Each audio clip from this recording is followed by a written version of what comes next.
Ambia mwenzako hatutachelewa.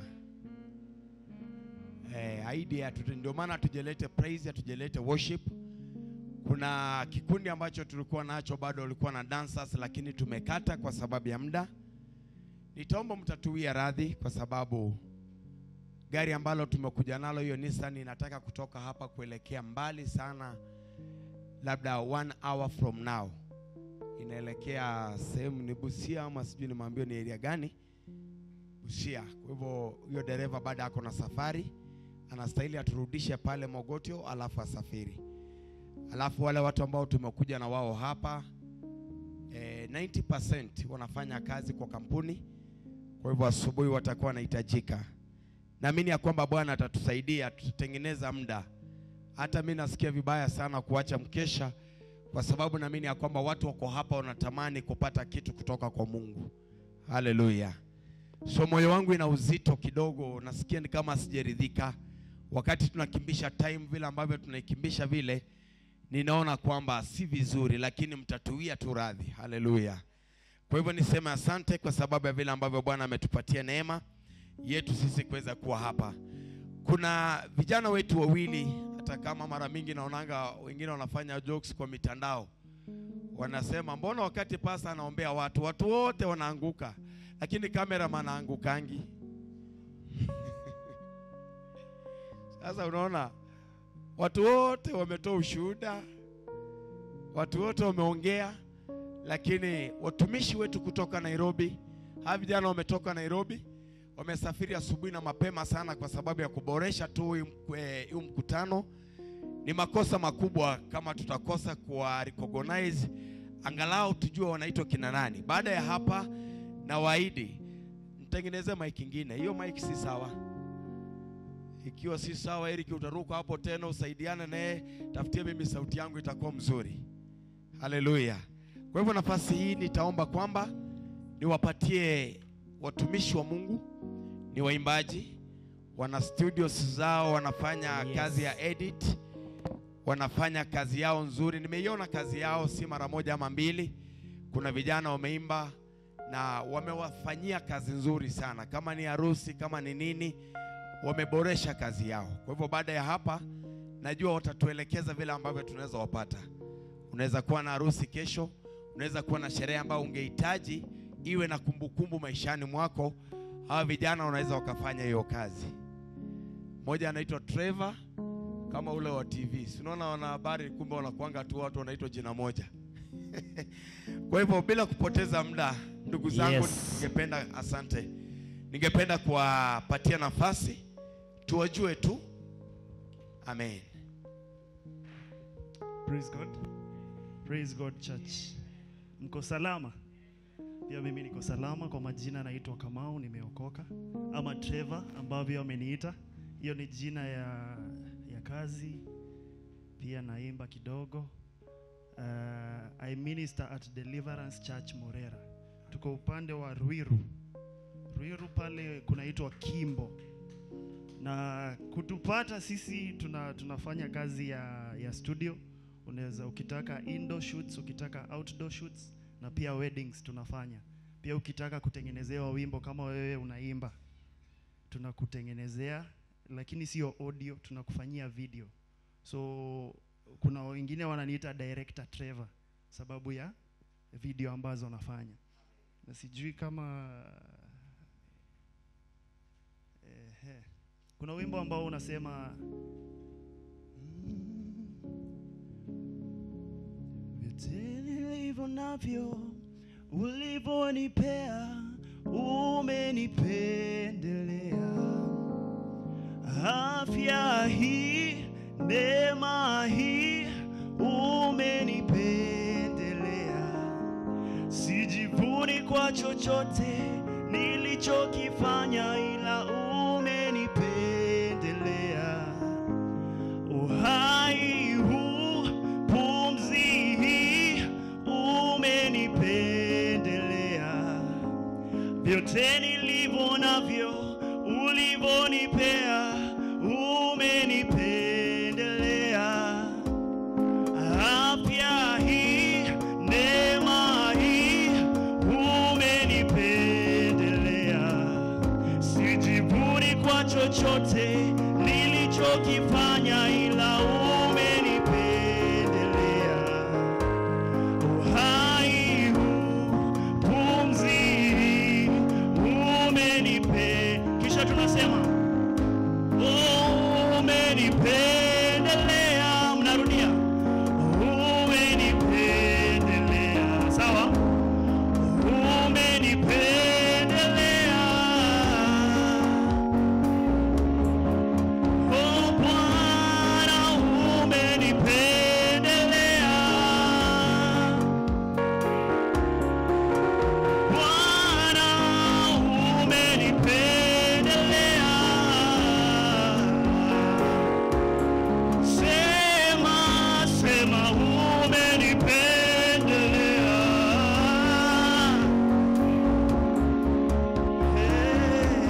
Vyote nilivyo navyo ulivyonipea, umenipendelea. Asanteni sana.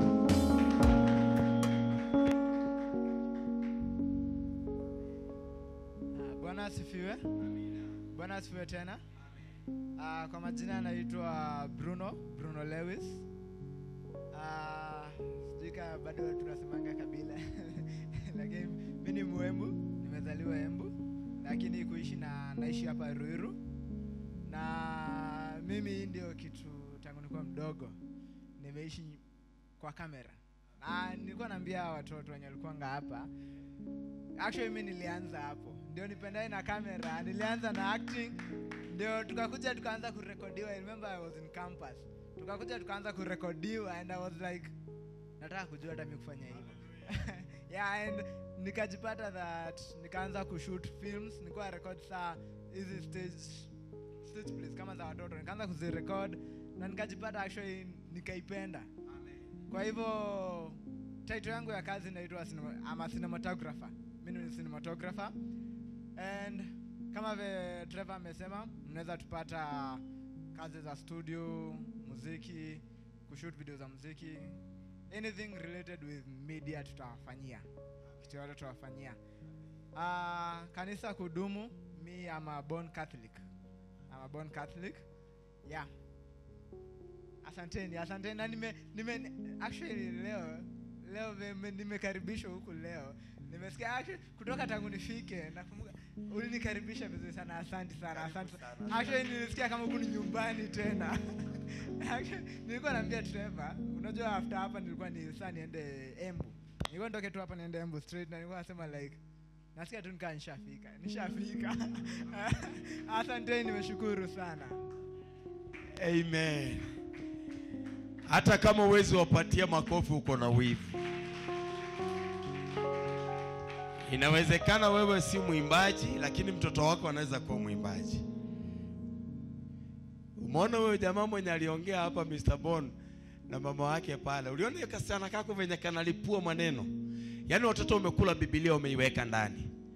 Huyu anatoa hii verse, huyu anatoa hii verse, huyu anatoa hii verse, anajirudia. O mama, unaweza kuwa hata na verses 2 za Bible kweli? Wewe unafikiria huyo mtoto kabla weke verses 20 kwa kichwa, tena anaisema bila Biblia. Sasa hizi mimi nitaka kuhubiri mpaka nirudi hapa kwa Bible. Yeye anailipua bila Biblia. Asante sana. Hiyo sasa sauti imeweza. Kumbe hiyo kalikuwa kameisha. Sasa Mr. Trevor, mimi nitakusumbua. Mimi nakuanga mhubiri wa kusumbua watu. Usijali. Nikikimbia huko, kama utaweza kwenda na kamera ni sawa. Kama uwezi nitarudi tu hapa. Nataka nitumie muda mfupi sana iwezekanavyo. Nafikiri ndio iko na shida. Muda mfupi iwezekanavyo kwa sababu ya neno la Mungu ili tuweze kumaliza. Niseme asante kwa sababu ya wana Shalom. Mmetupokea vizuri. Tumekula, tumekunywa. Tunasema asante kwa sababu ya mapokezi yenu. Najua mmerudi kwa mifuko zenu, mmegaramika. Kuchukua mkutano kama hii kulisha zaidi ya watu 50 ni kazi kubwa sana. Mimi nimefanya kwa huduma kwa muda kidogo. Nimeona uzito ambao unatokea. Wamama, Mungu awabariki sana. Naomba neema hiyo isikose juu yenu. Jambo moja nataka kuhurumia ni kwamba mtu ambaye atafanyia Mungu kazi kwa njia kama hiyo, Umetoa pesa zako, mwingine amechinja kuku yake, mwingine ametoa pesa amenunua nyama ya ng'ombe, umejinyima usingizi. Saizi watu wamelala, majirani wetu wako tu hapa wamelala. Kwa nini? Mvua imenyesha. Kuna watu walikuwa wanatamania kuwa kwa hii mkutano, lakini wakati kumedrizo kidogo wakaamua kuachilia walale. Wewe umewacha usingizi ambayo ingekuwa ni faida. Wengine wanaamka kazi asubuhi, alafu bingu ikose. Asante kwa sababu ya mtumishi. Nafikiria ni wewe umesoma Mathayo akasema kwamba watakatifu ni mtumishi. Makaburi ya watakatifu yalifunguka siku ambaye Yesu alikufa kwa msalaba. Haya makaburi yalipofunguka, asante mama, lakini kama ungeweza kuniruhusu tuyo vikombe kae hapo mpaka tumalize dakika 30 ingekuwa vizuri. Mara mingi nakuwa na tabia kwamba wakati nahubiri tunyamaze kwa dakika 20 itakuwa sawa. So niseme asante kwa sababu ya vile ambavyo Mungu amewapatia neema, amewafikisha hapa. Asante kwa sababu ya neema ya Mungu ambayo imetuwezesha. Kwa hivyo nataka kuuliza tuwe tu wavumilivu kwa dakika kidogo. Wanalomolo, Mungu awabariki. Hawa mama kuacha shughuli zao, wameacha wengine waume wao, wengine wameacha watoto wao, wachanga na wakubwa, wamekubali kukuja kusikiliza neno la Mungu, ni jambo la busara. Nataka niseme asante kwa wacheza keyboard na wote. Neema ya Mungu ikuwe juu yenu. Usiku wa leo nataka niongee kuhusu Pasaka. Pasaka ambayo imetoka mbali. Nitarudi tu hapa kwa sababu ya kamera, lakini kwa dakika moja nataka nichukue nafasi kuuliza watu watatu peke yake swali. Waniambie wanaelewa Pasaka vipi.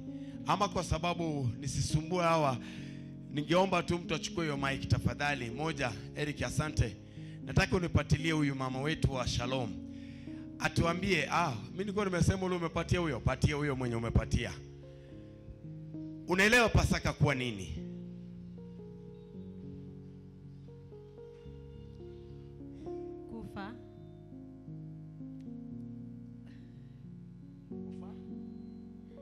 Kufa na kufufuka kwa Yesu. Aha. Pasaka ni kufa na kufufuka kwa Yesu. Patia huyo next. Tatumia muda mfupi kabisa, usikuwe na shida.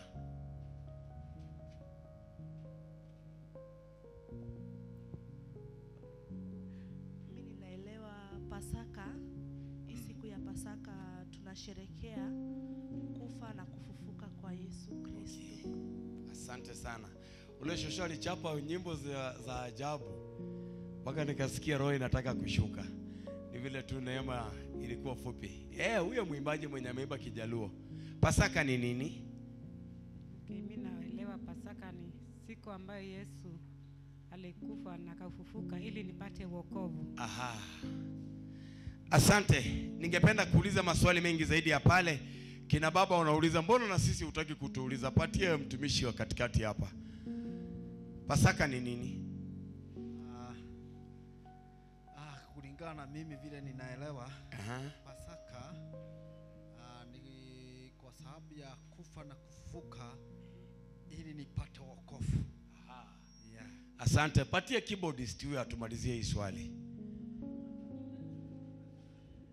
Bwana Yesu asifiwe. Watu wanasemanga watu wa keyboard watoangi sadaka. Sijui kama unatoa sadaka. Mimi natoanga. Asante sana. Bwana Yesu asifiwe. Amen. Nimeokoka, Yesu ni Bwana. Haleluya. Amen. Mimi natoanga sadaka. Jina la Bwana lipewe sifa. Haleluya. Haleluya. Amen. Kati ya wale keyboardists watundu mimi sipatikani hapo. Ubarikiwe kwa jina la Yesu. Amen. Pasaka kwangu mimi inamaanisha ushindi ambayo tumepokea pale msalabani. Asante. Inataka kunipeleka kusoma mahali penye sikutaka, lakini ruhusu tu ni nukuu. Maandiki nasema ya kwamba Yesu akatuma wanafunzi wake wawili, akawaambia tangulieni, na mtakapofika kuna mtu mtakutana na yeye, mwambieni awatengenezee mahali ambapo nitasherekea Pasaka leo. Sasa wakati unasema kwamba Pasaka ni kukufa na kufufuka kwa Yesu, Yesu huyu amesherekea Pasaka. Amen. Na anakula mkate wa mwisho, anasema sitakula tena mkate na sitakunywa tena divai ambaye inatoka kwa matunda ya mzabibu hadi nitakaporudi tena mara ya pili. Kwa hivyo ako kwa last supper, na katika ile last supper ambaye anaikula ilikuwa ni Pasaka ya Wayahudi. Kumaanisha Pasaka hata kama ni Yesu, ni kufa na kufufuka kwa Yesu, kwa sababu tutaipata, haujakosea. Lakini Yesu mwenyewe anasherehekea Pasaka. Kwa hivyo ni kitu tofauti sana na vile ambavyo unafikiria. Nimesoma kitabu cha Kutoka, nikakuta hapo ndipo Pasaka ilianzia. Pasaka ijaanza wakati wa Agano Jipya. Pasaka imeanza zamani. Nataka nitumie dakika 10 peke yake kuintroduce, alafu dakika 10 nimalizie. Najua utakuwa umeelewa kitu. Bwana Yesu asifiwe. Maandiko yanasema ya kwamba Waisraeli wameenda katika mji, na walipofika Misri wamekaa katika mateso. Bwana akawa amesema ya kwamba baada ya miaka 400 mimi nitawatoa katika utumwa ambaye mko. Asante, tengeneza hiyo speaker ndio inapiga hiyo kelele. Nitawatoa katika utumwa baada ya miaka 400. Biblia inasema ya kwamba wamekaa miaka 400 imeisha, bado hawajaona kitu. Imeongezwa miaka 20 hawajatoka. Mwaka wa 30 baada ya 430 years, maandiki nasema ya kwamba Bwana akakumbuka kwamba kuna agano ambalo alilifanya na Waisraeli, atawatoa katika utumwa. Biblia inasema ya kwamba Mungu akamwambia Musa, ondoka, nimesikia kilio cha watoto wangu Israeli, nataka sasa uwatoe waende katika nchi ya ahadi ambaye mimi Bwana niliwaapia. Biblia inasema ya kwamba Bwana akakuja akamwambia Musa aende aandae kikundi. Ujumbe wangu siku ya leo naongea kuhusu Pasaka, ila ndani ya Pasaka main ambaye nimeipatia, ama ujumbe ambao nimeipatia ujumbe mdogo ni kwamba pigo moja ndilo limesalia, Mungu akutoe kwa hali ambayo huko. Amen. Bado tu pigo moja, Mungu akuachilie. Musa akamwambia Mungu, nitafanyaje? Kwa sababu wewe unamjua Farao vizuri, unaelewa na tabia zake, unajua na vile alivyo. Biblia inasema ya kwamba Bwana akamwambia Musa, nitaizileta ishara katikati ya njia zake. Ikafanyika ishara nyingi, Farao kubanduka, kawekwa fimbo chini, kageuka kuwa nyoka, haikumtisha kwa chochote. Biblia inasema kwamba Bwana akamwambia Musa, nitalete mapigo 10. Pigo la kwanza likaletwa, Farao hakuwa na shida, ikatolewa damu, mito zote zikafanyika damu katikati ya Misri. Farao hakuwa na shida, anasikia kiu, anataka kwenda kunywa maji, lakini anakuta maji imebadilika kuwa damu. Haikumsaidia, baada akasema sitawaachilia.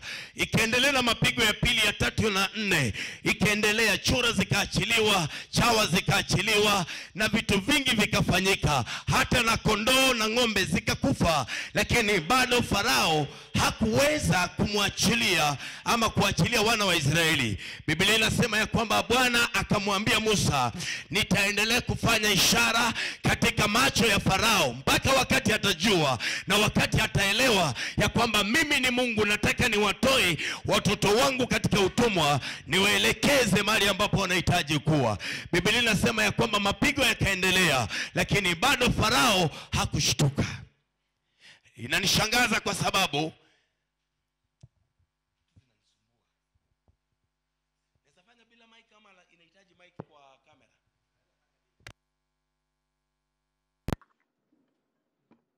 Bwana Yesu asifiwe. Maandiko yananiambia